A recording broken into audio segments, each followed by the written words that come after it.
Good evening, TD and listeners and viewers, especially those of you who tune in, especially for this weekend interview. Welcome, welcome. I hope you're having a wonderful week, and I'm always grateful that you make the time to make this weekend interview part of your weekly schedule. Today is Wednesday. It's the last Wednesday in the month of January. Can you believe 1 month down is only 11 more to go in the year 2026? But we're going to make the best of it because that's what we do. We make the best of the time that we have. And so I hope that you're having a good week. And if you're not having so much of a good week, I hope the second half is better than the first half. Tonight, we are going to be, I'm going to be talking to Alex. If you remember from last year, I invited Alex to come on once a month. Let's talk politics, let's talk economics, let's talk social. Um, Circumstances in Dominica and in the Caribbean internationally. And so that's what we're doing. Tonight is the first of such discussions for 2026. And I'm really looking forward to it. Alex is not backstage as yet, but I'm sure he will join us. In the meantime, let me sympathize with the folks in the east coast of the US who got blasted with the snowstorm on the weekend. I myself, I'm in New York City, and it's just, in Dominica we have Labu. Well, in the States they have it, but it's just white. You know, you have to deal with this thing on the ground, and it's cold and it's slippery. Try to break your tail, all of that. But some of us enjoy it. I enjoy the change in seasons. I enjoy the change in weather. But if you're listening to me from Dominica on DigiPlay channel 59, RVR Jams, welcome, welcome to you. I know you're not jealous of me. Today was a little warmer. It was 22 degrees and the wind was not too bad. And so it didn't feel too bad out there. So I know you definitely are not jealous of me. But you know who we're not jealous of? Those guys listening to us on SBE radio, online radio SBE in the Toronto market. I know they have it worse than us. Well, colder than us. I shouldn't say worse, colder than us. So it is what it is. You know, that is my measure to segue directly into what the topic tonight is going to be. My personal measure of good governance, especially in small island states like ours, is when a government can handle the resources of the country in such a manner that its citizens don't feel like the only option they have to make a decent living for themselves and their family is to migrate. You understand? I'm saying that the majority of your people should feel comfortable staying in your country and not feeling like it's a sacrifice because there is there's access to good healthcare, there's access to education, the roads are not bad, people feel secure, their job opportunities, their rewards for application in terms of quality of life and progress. And so when that is not the case, what you have is the exodus of your people to other lands. And so as I'm talking about the cold weather, whereas Dominica has brilliant weather, we might have some rain, but it's not cold. I use that as my yardstick to judge the governance in the Caribbean. And by that yardstick, I think you'll agree with me that practically all our governments have failed in almost all of the islands of the Caribbean because we're just known to be a people that leave our lands and go somewhere else for chasing opportunity, chasing education, chasing decent jobs, decent quality of life, because we're not confident that we can achieve that in our homeland. And so it's a shame. Maybe one day, hopefully one day, we might have leaders in the region that understand that we have to be able to manage the resources of our countries individually, but as a region collectively, so that we can create a quality of life for our people so that they don't feel like the only chance they have of placing their children at an advantageous position is to migrate and to go to somebody else's country. They don't feel like if they don't feel well, that if they don't get the opportunity to go to another country, that they will will have worse consequences or bad outcomes on their illness. I see. So says it's too cold. It's cold in New York. It's very very very cold. Um, well, that's relative, because some people have it in negative degrees. Tell us what the temperature is where you are. Let's have this little dialogue, because I know the majority of you who are in the audience would choose to live in Dominica, in Grenada, in Trinidad, in St. Martin, wherever it is that you're listening from. You would, or you came from originally, you would live there instead of migrating to the US, especially now with the way things are in the US. We would certainly welcome the opportunity to go home. But then folks are afraid to go home, because you go home and you stub your toe, and God forbid you have to go to the hospital. The, the, the, the quality of care, the availability of medicine is so lacking that it's just risky to go back to your homeland.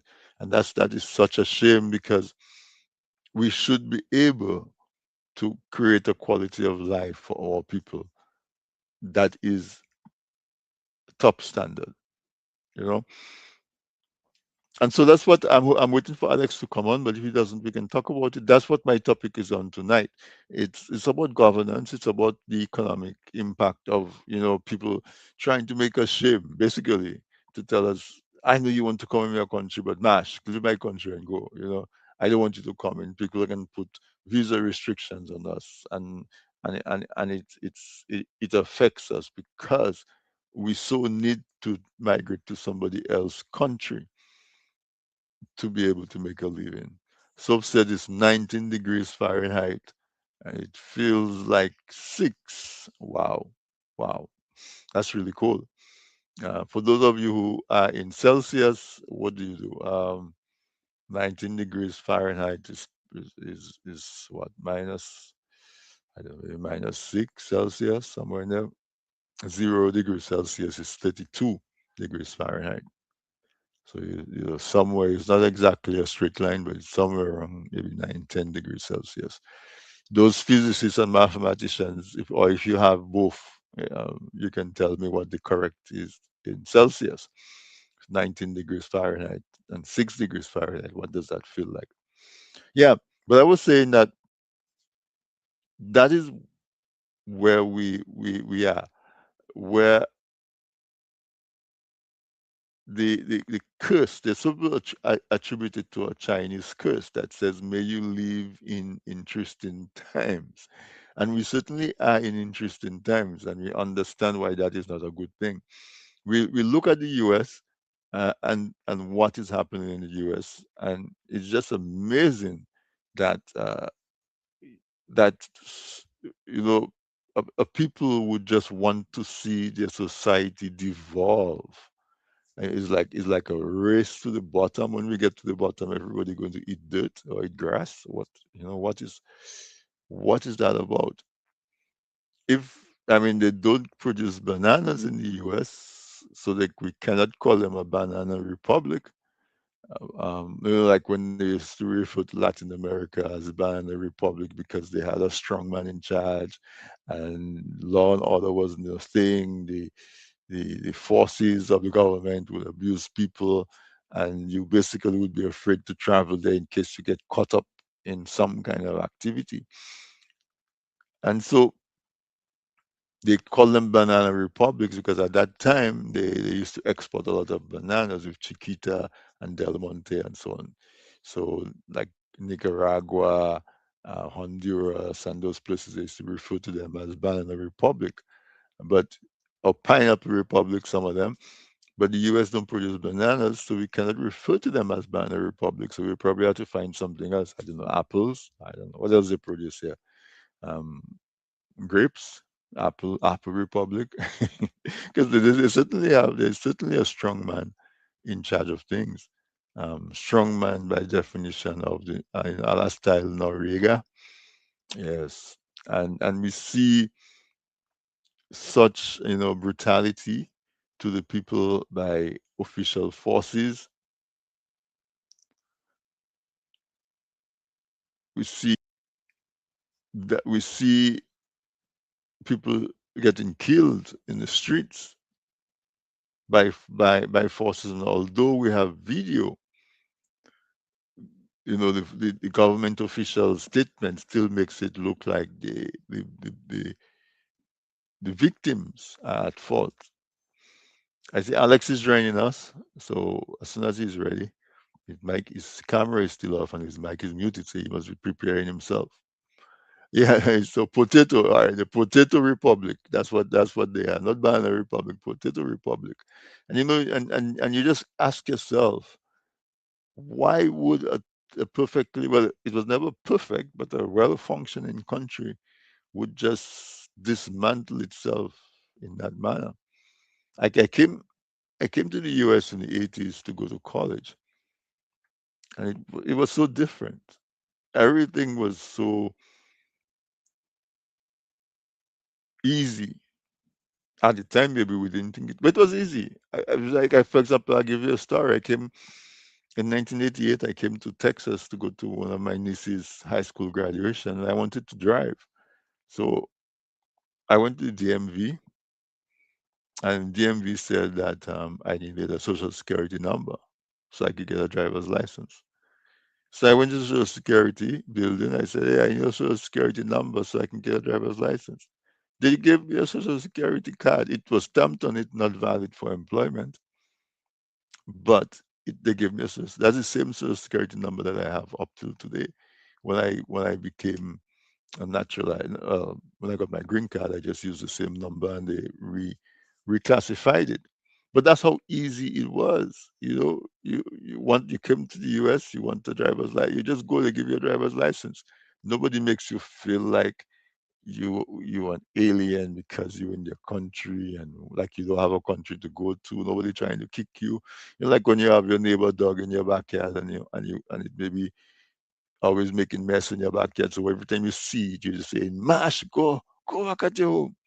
That's kind of like what they're treating us. And the thing about it is that they're getting caught up. The citizens are getting caught up in that treatment.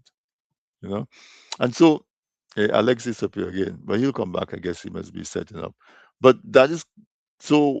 What can we do in the Caribbean at a time when we're certainly not feeling welcome in the US, in the UK, less so, but also because of CBI, we also the Dominican passport is starting to attract unsavory attention. And then there's a travel ban to the US. The CARICOM seem to be in a challenging place with Kamala from Trinidad breaking ranks with the rest of the leaders. Um, and the citizen by investment program, the sale of passports, which was bringing revenue into the region, is now being challenged because if you have, for example, a Dominican passport that was valuable because we could get access into the US. You could apply for a visa, you get visa free travel to so many countries. If that passport is losing its credibility now, what happens to the CBI program? Because the shine is no longer there. You no longer pay money for your passport. If they go and get access, so what happens? What replaces the revenue that that the CBI used to bring. Okay, so I think Alex is having issues with his camera, but my brother, you can unmute your mic and a warm welcome to you to the discussion. Thank you for coming on. Well, thank you. It's nice to be invited, and it's even a greater pleasure to join you, my dear brother Sam. always good to be part of the conversation. Sorry about my camera tonight, but we'll make do without a camera. I hope you can. Yeah, man. At the end of the day, sometimes the camera might be a distraction. People see your handsome face and they focus on your face instead of what you're saying. Yeah. Yeah, They get okay. distracted. They get I'll distracted take by that. the face, right? Yeah. So They hopefully not, the next time I promise that we'll try to get better situated and to be on camera. yeah, yeah. Because we're going to do this every month now, like once a month. Yes, we agreed on that, and I'm here for the long haul. Yeah, man. I think it's necessary. I think conversations are necessary.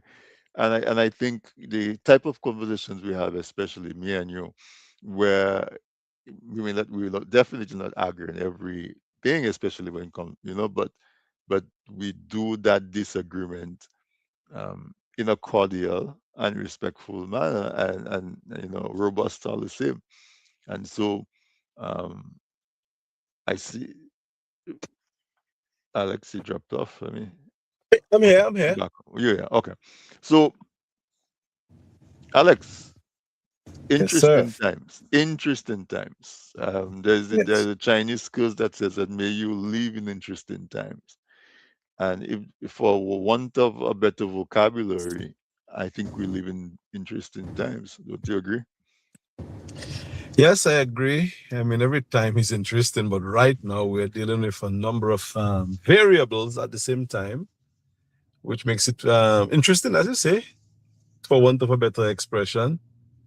And it calls for individuals with, first of all, prerequisite training and intricate skills to be able to navigate, and not just in one sector, throughout the spectrum of society.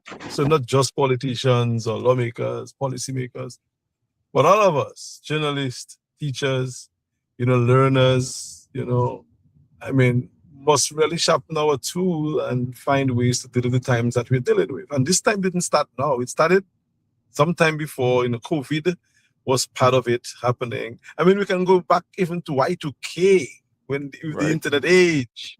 Yep. And it has been interesting for the better part of let's say three decades. But it has gotten more intense of late, and especially right now with the socio-political happenings. It couldn't be more interesting than it is at this very moment.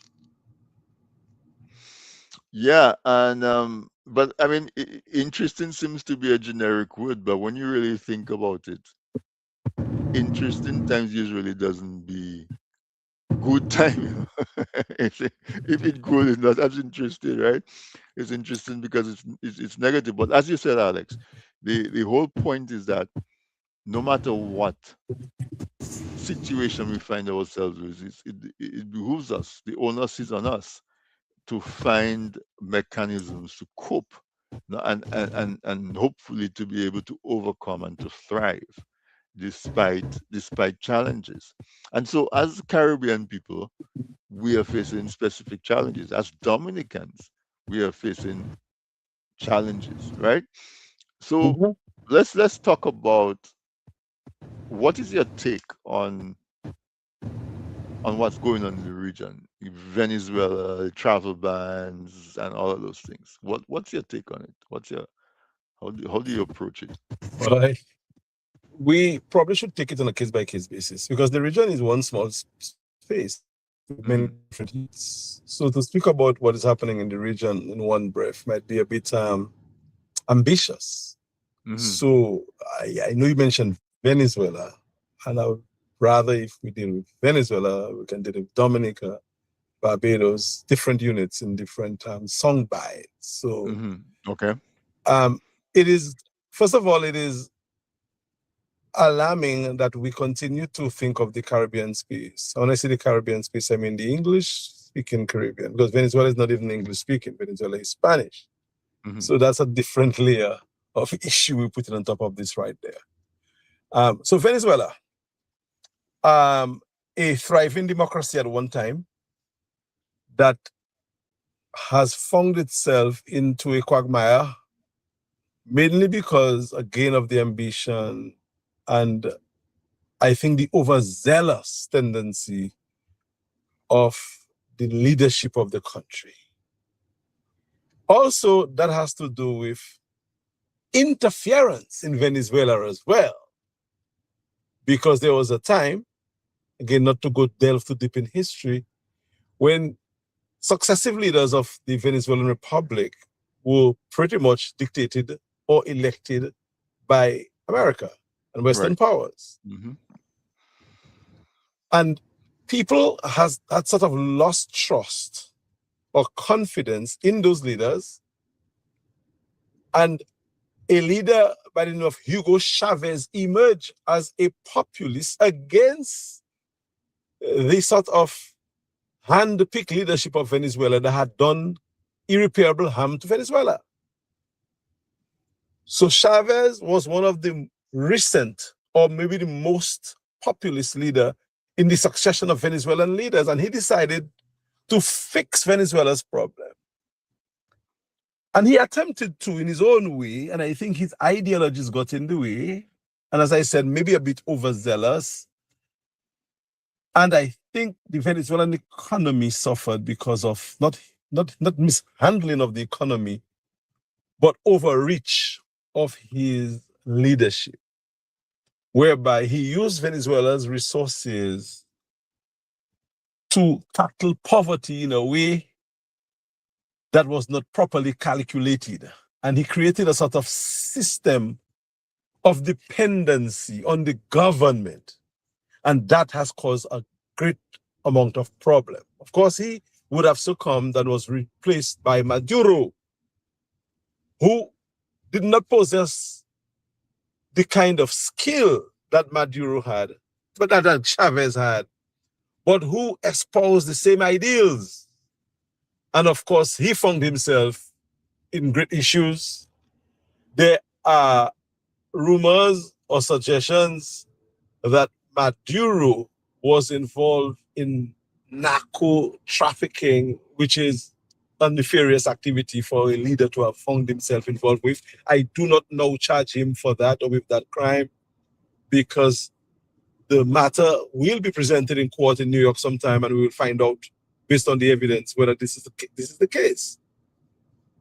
And one may ask, why is it that the head of state and the entire country would pretty much find itself indulged in narco trafficking? And money is a question, or the answer to the question. Again, I'm not saying that the leader was actually a narco trafficker, but that is the charge. That's why America sort of has possession of the leader of Venezuela today. So At I'm least, saying at all least of that's the this. at least that's the reason they gave. That's the reason that they gave. But we know, and we'll get to that in a while, hopefully, that the official reason may not be the actual reason why the Venezuelan president is now waiting trial in a prison jail, in a jail in New York. Um, but the point is, I don't think any of the leaders, certainly not those who preceded Chavez, came with clean hands, because I talk about the interference and I talk about the overzealous tendencies of Chavez, Maduro, to sort of fix Venezuela's problem by creating more problems, so to speak. So I hinted. Go ahead. I was gonna ask you to stick a pin there. And as a region, the Caribbean Basin region, right? Yes. What my feeling about this is that as a region we've failed so severely, because most of what we're saying, most of what I hear, I'm getting it from American press, American media, American Mm-hmm. influence media, Yeah. and we don't have a body of journalists. We don't have the journalistic wherewithal to have something that's coming from a different source that can verify or qualify what we hear. And so, because the reason I'm saying that is that we know that definitely the playbook of these countries, when they want a resource and they have a leader that's trying to use a resource for the benefit of his people, they put embargoes on him, but not only that, they paint an ugly picture. In other words, they force those leaders to become monsters because they're constantly Yes. funding coups and so like even Idi Amin. When we were growing up, Idi Amin was the worst person. But when you read now that you've grown and you read Idi Amin, you understand Idi Amin was turned into a monster. We have Gaddafi. We have this guy that just came out of Zimbabwe recently, Mugabe. Those guys came in and they tried to implement policy that they can they capture the resources of the country and try to deploy it for the benefit of the country. And so the press that we get our news and our information from is used to vilify them and set them up so that when they do um, have meet their demise, they always cast in in that box, in that category. Sometimes it's true, but I'm saying that they were forced in that direction because of a number of coup attempts and they have to harden themselves to be able to withstand the barrage from those things. And so again, I'm pulling it back into the region to say that's another area of failure of the region is not to have a journalist type environment. But that is asking a lot of the region, a region that really is not in a position to make any loud noises in the global order. And if we go down to the nitty gritty of the journalists, you could say a fraternity that pretty much serves as a token. Because which journalistic organization, which journalist in the Caribbean is going to stand up against the might of the information flow that comes from the great powers of the world? And who is going to take that journalist or that pool of individuals seriously with the information that they're going to present? I mean, Tony, let's think about it. The region is significant to people from the region, but in terms of geopolitics, the region is like a whisper, a silent whisper. So we first of Because all would have to. Alex, because that is how that's where we position ourselves, and that's how we see ourselves in the world. Well, I, I'm not sure whether well, probably to an extent we see ourselves like that, but the practicality of the moment is that we are very minute. We are a very small unit. And I know then we can agree and disagree on that because big things can come from small places. And that is true because we have a Tialafo from Dominica who won Olympic gold. So, That's one but that example. is that's a very unique circumstance. A very, It's not very unique. it's a unique circumstance in sports. But when you travel to these countries, the US and the UK and those places, a lot of the people who are on the cutting edge of their technology are immigrants who had to migrate because the environment in their country didn't allow them to be able to express their And then, skills and their and, potential. and, and herein lies my argument. Remember, I told you the geopolitical realities cause us not to be able to muster the strength. So, if, for instance, a journalist at DBS, Dominica, is doing what it is that journalists are expected to do ethically, Hmm. that journalist might be chastised. And I know many journalists who have left not just DBS or Dominica, but not just DBS, but Dominica on a whole, to establish elsewhere and had done well elsewhere. I remember Lennox Linton is a guy that I admire greatly. He moved out of Dominica and was very significant in terms of what was happening in Antigua. But he also found himself under scrutiny in Antigua as well. Because when you start really unearthing stuff, he's an investigative journalist. When you start investigating and doing it too hard, the authorities are going to say, wait a while, probably we should kind of rethink. Probably we should retool.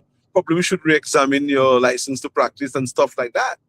So yes, journalists may practice, but at the end of the day, the authorities are the ones who really answer to whatever journalists are doing. So as much as you may want to, we agree that journalists can do more. But the truth is, Tony, are they allowed to ply their trade in a region that is very skeptical and wary of the power of the great states of the world? And if they do, what are we going to do as government? Are we going to continue to have them do their work? Or are we And, going to find ways and reasons to sort of threaten their license and their livelihoods? and I'm So it's saying not a that problem. It's not, as a people, yes. it should be our aspirations to have those institutions develop to where they can thrive and circumvent and supersede those challenges. Because So, journalists all over the world face challenges. It's just that yes. in certain markets they're able to overcome it. But Okay. we don't see that we should have a Caribbean media, a Caribbean journalist. And I'm saying it in journal, it applies in every single aspect of our lives. We have to get past that thing that we are small and limited and what can we do. And I think that we can, if we put our minds to it, the Caribbean can be on par with any other region in the world. I honestly believe that. We just have to see ourselves as setting that as an ideal. And the other issue that we have, though, is the independence of the media or the lack of it thereof. Who owns the media in the region? Well, I'm saying American, all look of at it. that. So, so Alex, for example, I mean, Uh, where is the school of journalism in the Caribbean? and the other question would be, can we afford a school of journalism? We must be able to And, afford a school of journalism. We have money to import all kind of food from everywhere else instead of growing it ourselves. We must have money to be able to afford a school of journalism. and If who would and who would establish that school, establish and operate that school? Private sector or public sector? our public Government. sector, people funded, you know, University of the West Indies used to be one of the most highly ranked schools in the world, right? What did you say? So I, what did you say that the University of the West Indies is what? used to be one of the most highly renowned and recognized schools in Oh, the I world. thought you said it is the because I was like wondering. Well, okay, because that's not a contemporary opinion. That would Yeah, have, yes, that was the case then. but the point I'm making is that when the colonialists had it, they were able to achieve that. When they left all of the institutions there. You know, we just assumed that we were small and insignificant, and therefore we operated as small and insignificant. Yeah, but I want to push back a little bit about that. When they were here and they set up the system, they operated them. But when they are not, when they left, the system vacuums remain. Because yes, UE was and probably has the reputation of becoming or being one of the most significant learning institutions in the world. But let us look at the realities of UE. Who funds UE? The So, government, to a great part.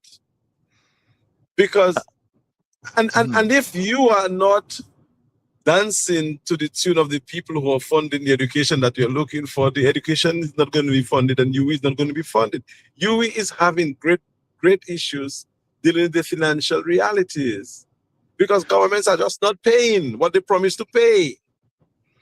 So yes, UE has great promise, but the reality, the logistics behind running those institutions comes back to the policymakers, to the status quo. And yes, great significant scholars came from UE and maybe still can come from UE.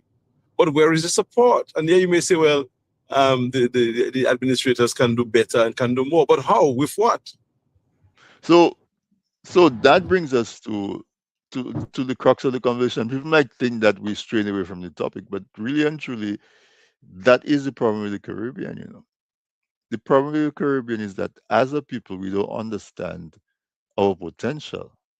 We are sitting on arguably the best portion of real estate in the whole globe, and there's nothing more valuable than real estate. But we say we don't have the resources, so we give it away to people, and they come and they build a hotel, and then they have us working as And servants in those hotels. and that is right. 100% right, aka the Dominica Citizenship by Investment Program, where we are empowering people to again capture prime real estate and make millions and millions and millions and millions and millions and And millions and millions exactly. So to so our you country. so so you see where the resources should be coming from.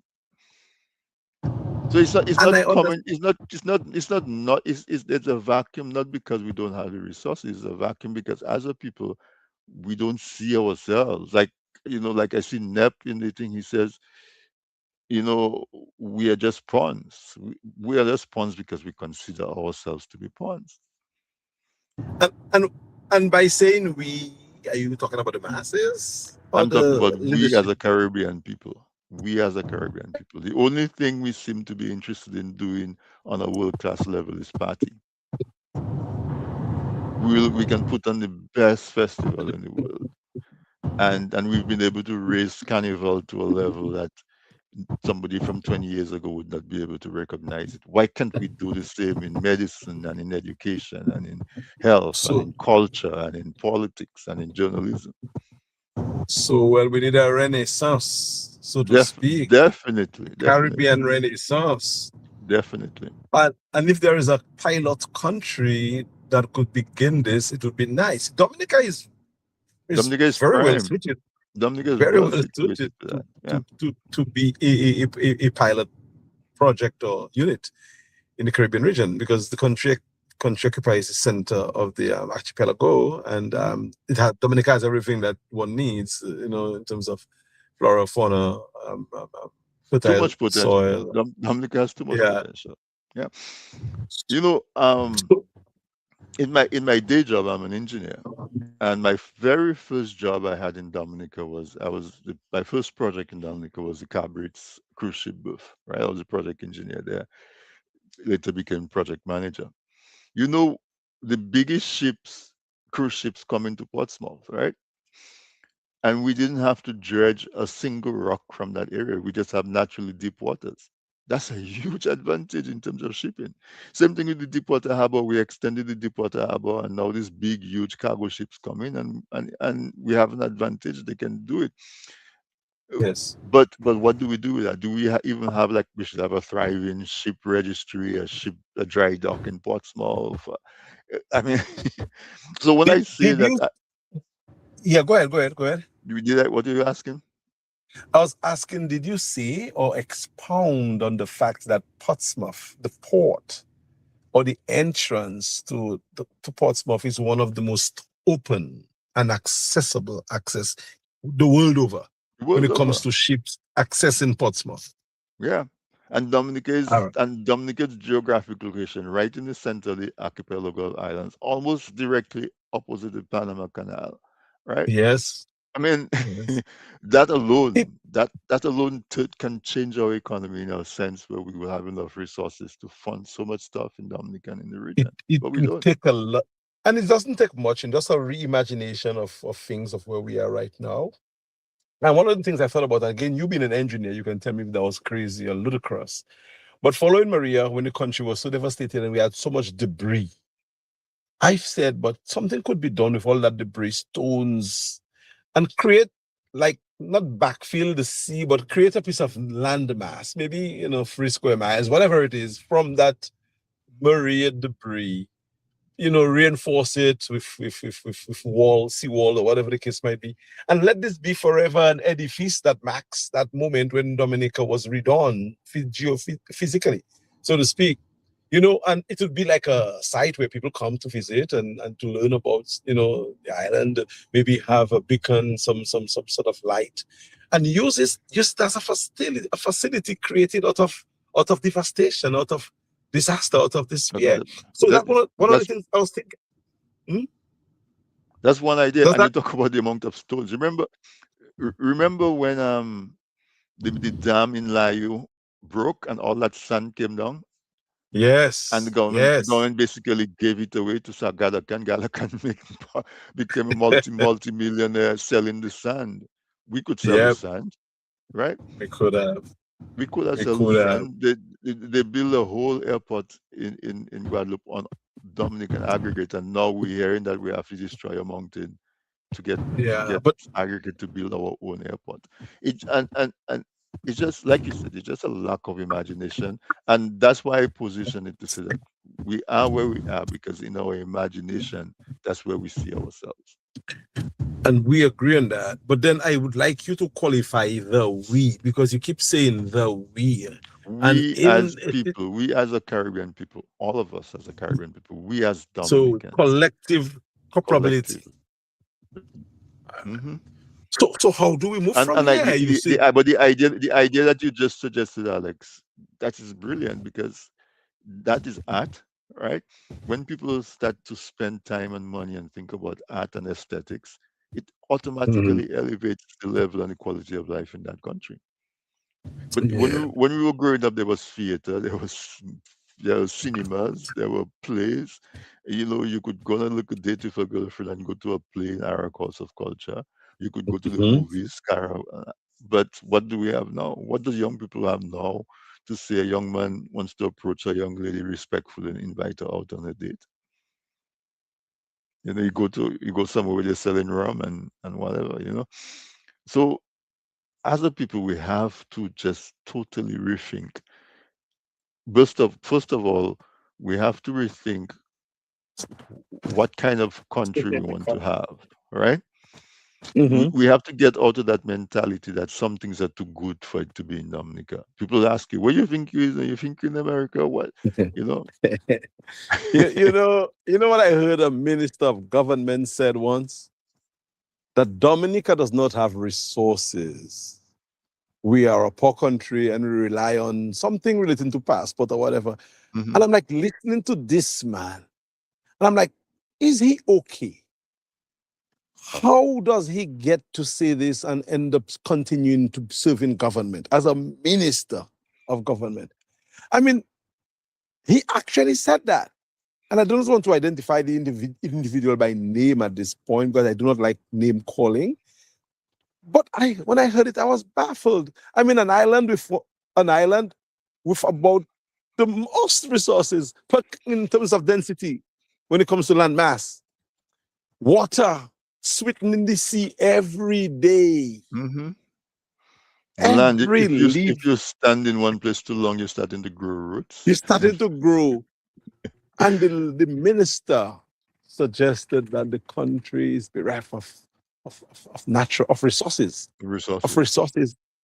I mean, look at the Dominican people, the industriousness of the people. That is your number one resource. So I agree with you, Tony, that I think we lack the imagination, but I think we are stuck in the sort of modality of the lost decade. And I think different people think that the lost decade is in a particular decade. This was the most current decade, but I think we are lost somewhere in the 1970s, where we still kind of are stuck in this nostalgia of what was, and we are not growing beyond what was or what we think should be. And until and unless, and it's not just a Dominica problem, it's a Caribbean wide It's a problem Caribbean problem. It's a Caribbean problem. where, The only thing we yes, excel in is partying.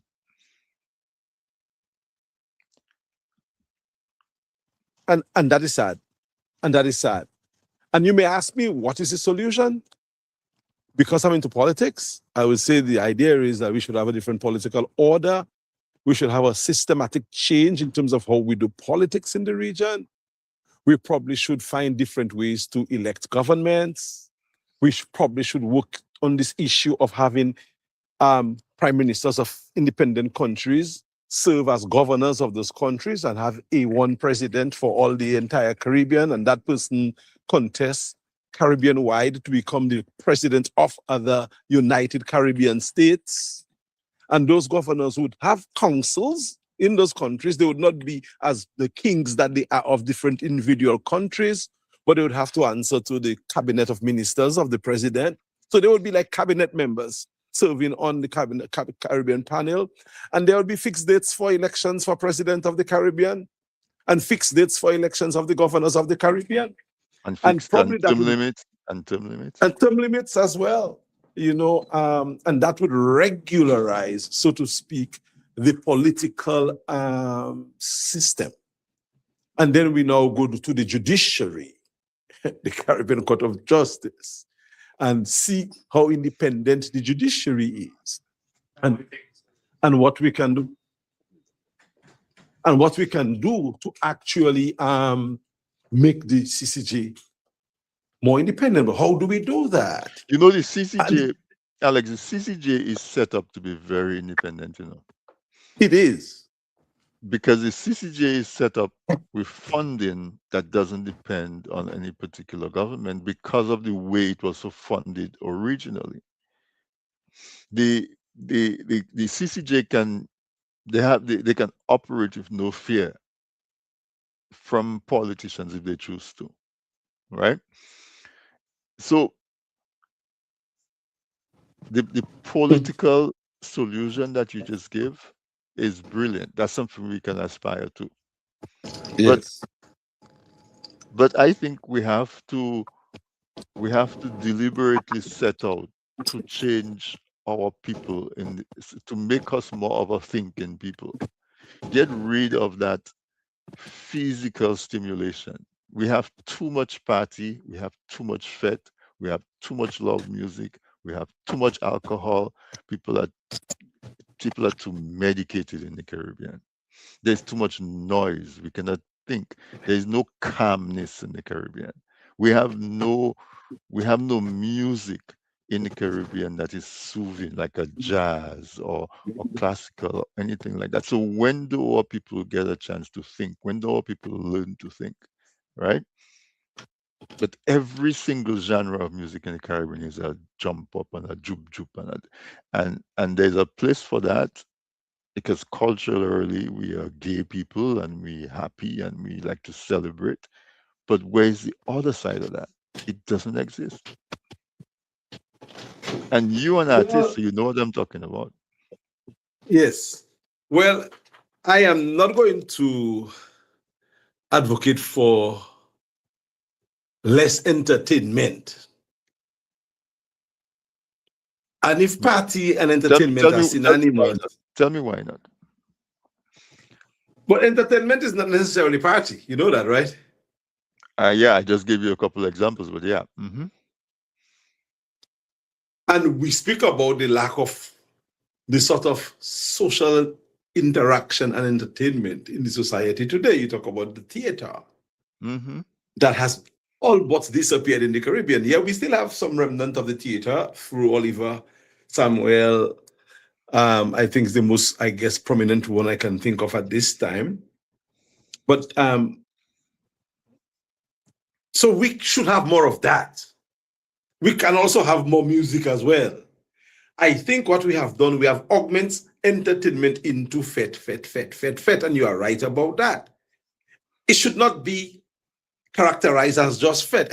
Entertainment could be more educational, Hmm. more recreational, more communal, more even aligned to development, and stuff like that.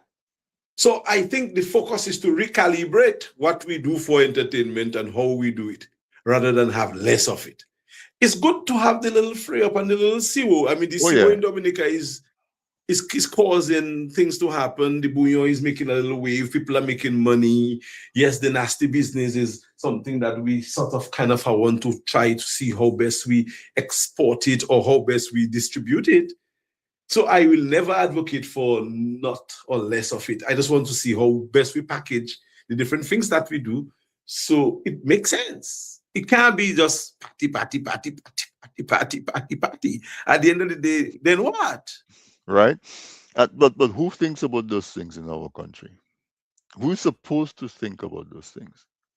Right. Well, And so I want, in answering that question, I want to take us into present mode where people cannot come to America anymore, and so on. So in response to this new thing, maybe it provides a space for us to have the discussions like how we're having, and to change our behavior and get us into that. You know, what do you think?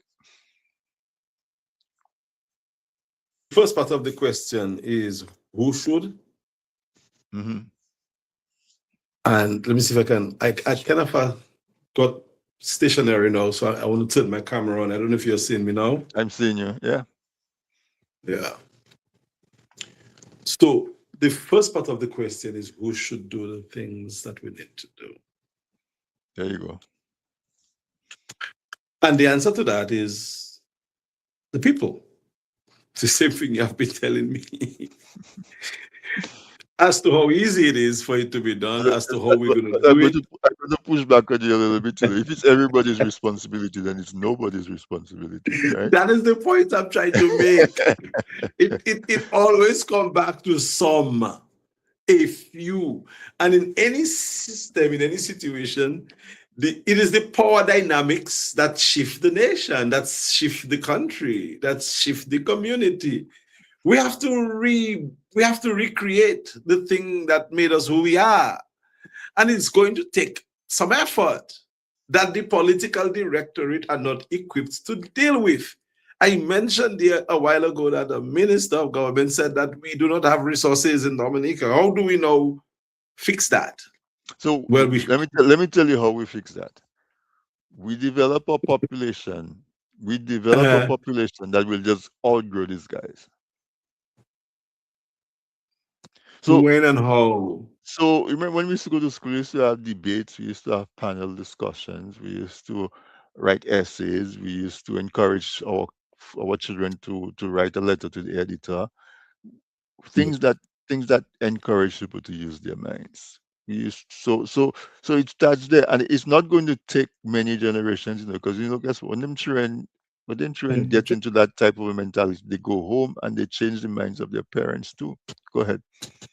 Just two, maybe two generations or so can help fix the problem that we have in Dominica. It's not going to be an instant fix, Tony.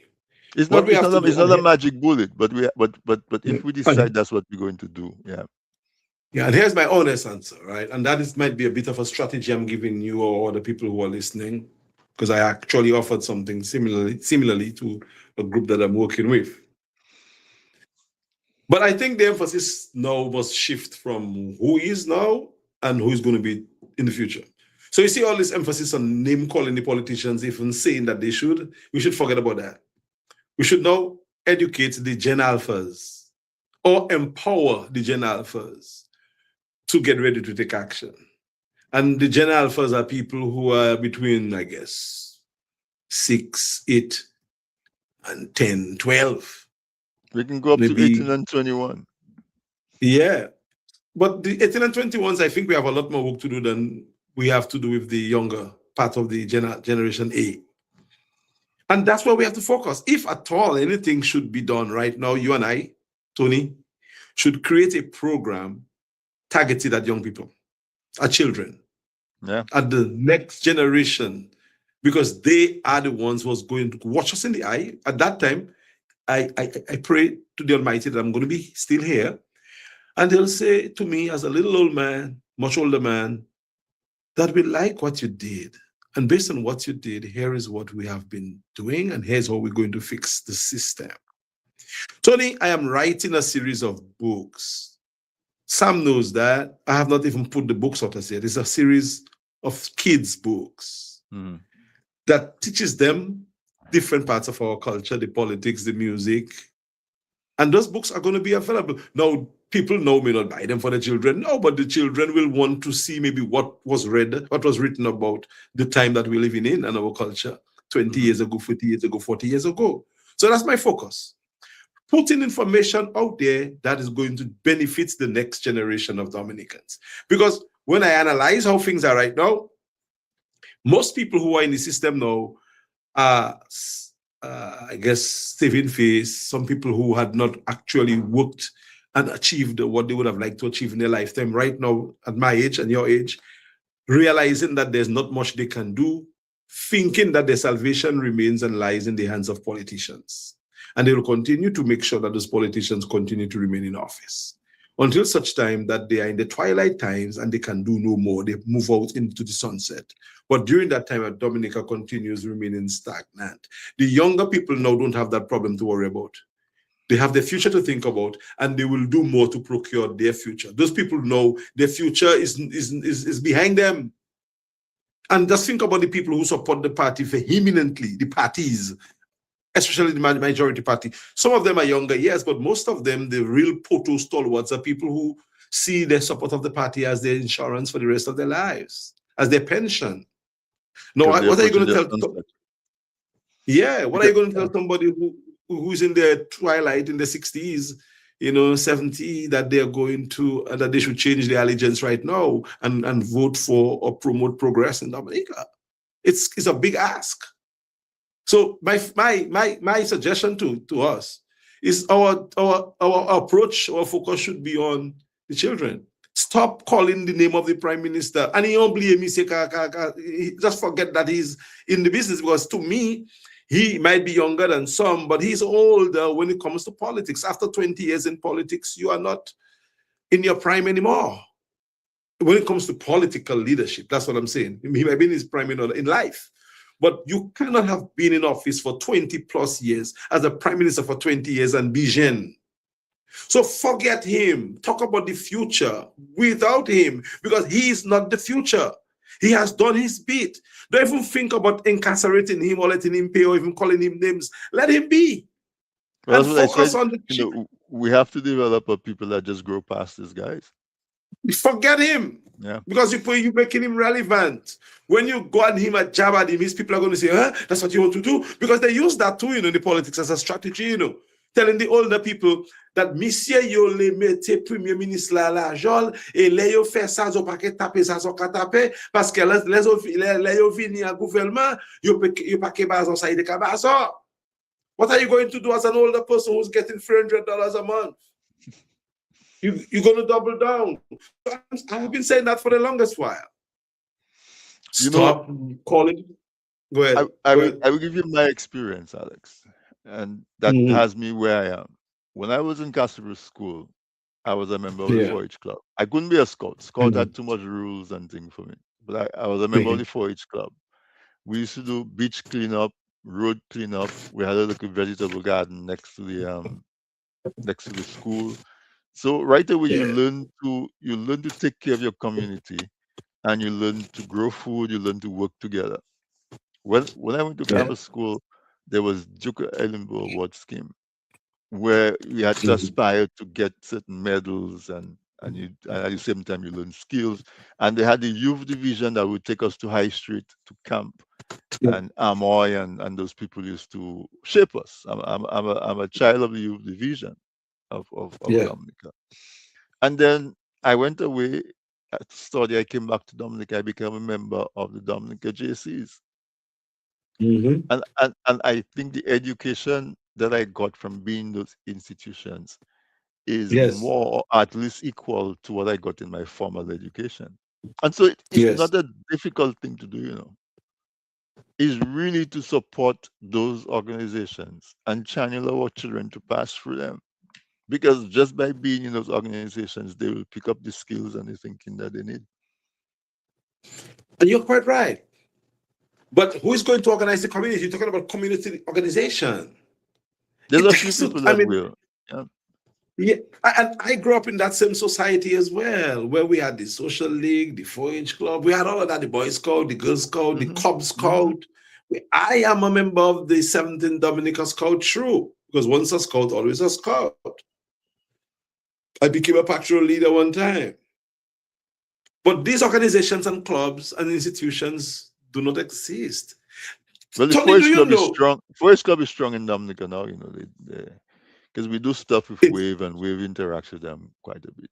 and what about I think the Red Cross is doing something well as well. I think the Red Cross, I Yeah. don't know just how Okay. strong it is. But the point I'm making, in fact, the point I'm making is these are voluntary organizations, which have been or had helped to situate us at the time. But the vibrancy that they once came with is no longer present. Right. Even the Kudme mentality, and by Kudme, for people who don't understand, Tell them same Julien. volunteering, Tell them yeah, Julien. yeah, same voluntary. But in America, that's a big thing. We had it once, we have lost it in some way. But even for you to graduate from college in America, you need to have how many volunteer hours? How many hours do you need in Dominica to graduate? Nothing, zero. So we should recreate the situation where children learn to volunteer to do different things, because in life you have to give things, to give your time to earn the stuff that you need to earn. And one of the problems that I saw maybe 10 years ago, 8 years ago in Dominica, is that the Journée Travail that we have, it used to be one of the most significant programs that brought unity within communities and in our country and a whole. But do you know that that is no longer the case, Tony? Because 8 years or so ago, when I was traveling for a community doing my community day project, some people told me that they were being paid to do voluntary work by the government, by the politician. And that's the only reason why they were there. And I could not put that live because it wasn't sounding right. That the people are paying them to do voluntary work. I mean, just think about how serious this is. And I hope we can get back to a time where we don't pay people to do voluntary work, because the KUDME, the National Day of Service, was a program that brought people out, and we produced a lot of stuff in one day, a lot of manpower, and was gone into developing the aspects of our community and our country. Right now, people are paying for that. And you talk about the FET. I know a friend of mine who opened a business in Castle Bruce. And the day of her opening of a business, there was a free jam by a politician right next to her business with free food and free drink and free music. How can a young entrepreneur end up making money? And the same is true for the banks, which cannot now unlend money to people to build homes because our government is giving everybody a home. Now, again, I'm not against people who need a home getting a home, but there should be a program in place for you to have a dignified ownership of the home. If it's only $1 you can afford to pay $1. And I do not see any Dominican who would not want to pay whatever they have for their dignified ownership of a house. And I'm And hearing those are apartments and and those apartments. are experiences we've had. We've They, had housing schemes before people were given a home and they had to pay for their homes. they have to pay for it through Patrick John, the Labour Party. Well, right now, what we have The is real not Labour Labour. Party. The real Labour Party. Yeah, because we don't have Labour Party. Labour Party lost power since Patrick John. It has never been in power since. Hmm. No matter what anybody want to tell me, because Rosie Douglas is not a Labourite. He That's took away interesting. over this. Rosie is not a Labourite. One of those Rosie months, took over the one of those in the next coming thing, we'll talk about Rosie. right. So those Labour leaders, Rosie Pierrot, and the current Labour leader is not a Labourite. That guy is a conservative. Labour ideology is not a conservative ideology, and Labour too is not a left-leaning ideology either. So you had people on the far left, the Alliance, DLM, whatever movement, socialist movement, against the more central democracy of the Labour Party, and you had the people on the right, the Freedom Party, and I guess the conservative movement against Labour. So we had two forces in Dominica against Labour, and those two forces have come together and replaced Labour. So Labour has not been in power since Patrick John. So when you say conservative, you're talking about the bourgeoisie? Yes, the elites. The elites, okay. So essentially, and I mean, we can develop that discussion, and I've been trying to make that point. And if we have some time to develop it for us. So Piero, Rosie, these people do not count as labor. Again, I'm not criticizing them. And certainly the current prime minister cannot be said to be a labor person because he's not doing what labor espoused. This thing of mendicancy is not a labor thing. Dependency, populist thing. No. The labor represent the grassroots, the ordinary man. So you use a cloak to brand an authority, and that authority is confusing the people. So one of the things we need to do is to replace the authority. But the people must help to replace the authority. And the best way to is to forget that the authority, well, focus attention not on the authority, but on what can be done. Set your So, sight. And so Alex, we after 9, but what I really want us to leave the people with, right, is with all of what's happening in terms of our travel restrictions, in terms of the yeah. threat of the biggest income earner that we've had in the last multiple years, which is the CBI program, it puts us in a place where we have to rethink Rethink what is it to be a Dominican. When you say you are a Dominican, what does that mean? You know, and say, well, we are approaching 50 years of independence. Maybe Yeah. 50 is too close. But if we were to set our sight 5 years, 10 years down the road, what kind of life would you like to see happening in Dominica? And if we're able to paint that picture and get enough people to imagine that, I think we would reverse engineer this thing to what we need to do today, next week, and the following week. And herein lies here's the crux of the matter. A journalist called me today asking me what can we do to. It's on my phone, so and I'm using my phone for this program, so I cannot read it. But he wanted to tell me about the strategies for winning against the present government. Randomly, via text, I guess he may have had a guest on, and he's asking me, who he didn't invite as a guest to talk about it, but to give information to You know, the other guess you're the resource person, man. but and then he sent me a screenshot of something Obama said. But that was a message Obama gave. It wasn't a strategy. Strategy and message, they're different things, different concepts. A message is something that you want to get out. Messaging is how you get it out, and strategy is what you do getting it out. And logistics also have to come into that. So I'm saying that you have to come up with a strategy to replace the incumbency. And I do not see a defined and united strategy among people who do not like or who want to change this present administration. That's what we have to sit down. We have to sit down in caucus, maybe spend a month or two discussing the best approaches and come up as a united front to take on the status quo and replace the status quo. I think the present government in Dominica can be easily replaced. They are very unpopular government. The people have had it with them, but we are not playing the game right because a number of us are very bright in different areas, but we cannot find the magic to bring the ideas together. And if we can only do that, we replace the government in double quick time. So Tony, it goes back to replacing the people, the status quo. I think if Dominica's status quo change and we put in place a more progressive status quo, government, we should be fine. I remember Thompson mentioning something about lemon grass being used and talking about the things that we can get into agro-processing and how we can grow our economy. And I'm a former minister now who is now retired. I mean, laughed and make mockery of Thompson.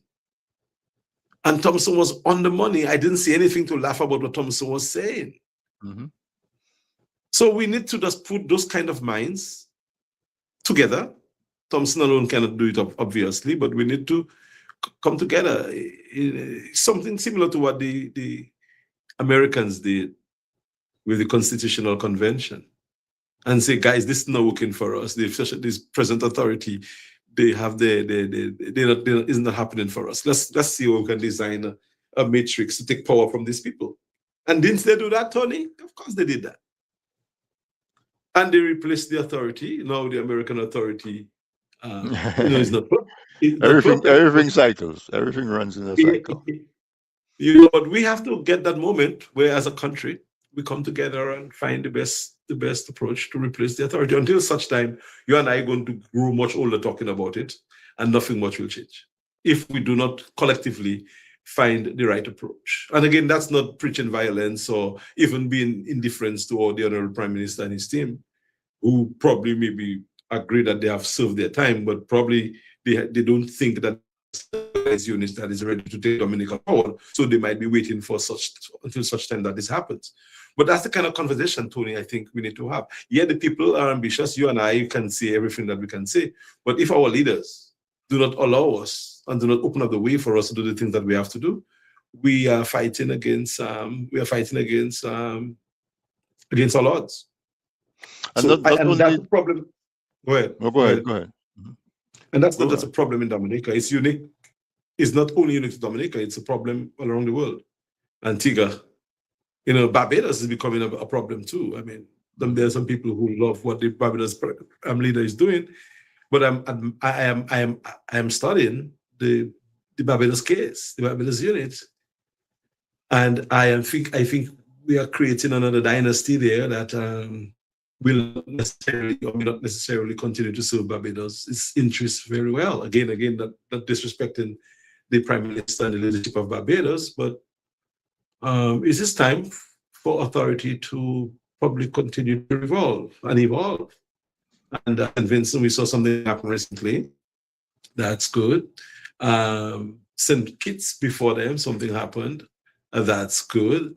Dominica, something needs to happen. Barbados, something should happen. Grenada Antigua. had a change, Yeah. So the whole point about it, Alex, is that how do we get our people to be aspirational? How do we get our people to be more hopeful and and to understand that it is possible? This Obama theme, yes we can. I think we need a yes we can movement in the region, Yeah. in the Yeah. individual islands as well as collectively in the region. Because that is Yeah. what it is. People see themselves in a box and therefore they stay in that box. But Yeah.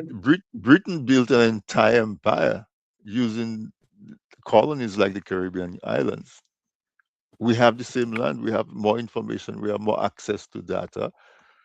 We need to be able to move our people. So the leaders are in one space and they rule in a certain way.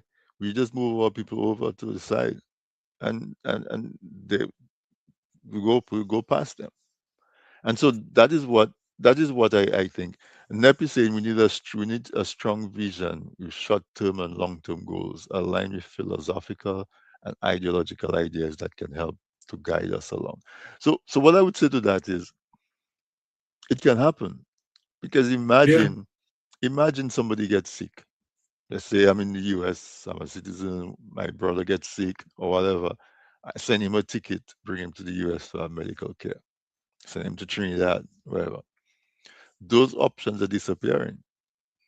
And so our people almost Yeah. don't have a choice now but to Well, demand a high quality medicine, high quality education, high quality.